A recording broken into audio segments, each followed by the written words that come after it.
ভজন প্রত্যেককে করতে হবে। যদি কেউ মনে মনে ভাবে উত্তম কুলে আমার জন্ম হয়েছে, উচ্চ কুল, এই কুলে জন্মগ্রহণ করেছি আমি, ব্যাস আমি উদ্ধার হয়ে যাব, না না না। যতদিন দেহ আছে ততদিন তোমার কুলের বড়াই থাকবে। যেদিন দেহটা পুড়িয়ে ছাই করে ফেলা হবে সেদিন আর তোমার কুলের বড়াই থাকবে না। তাই উদ্ধার যদি হতে চাও তবে আসলে ভজন করতে হবে।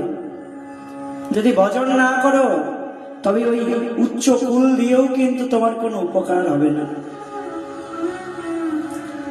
উত্তম কুলেতে জন্মে শ্রীকৃষ্ণ না ভজে, কুলে তার কি করিবে নরকেতে মজে।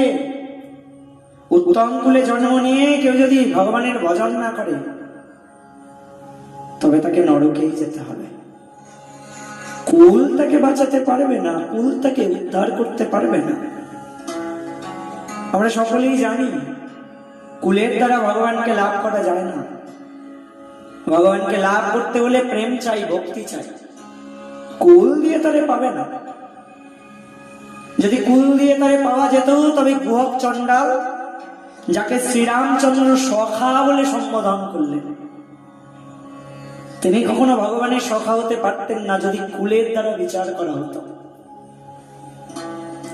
যদি কুলের দ্বারা বিচার করা হতো তবে সবরই যার এঠো ফল, যার ঝুটা ফল আমার ভগবান আস্বাদন করলেন সেটা করতেন না।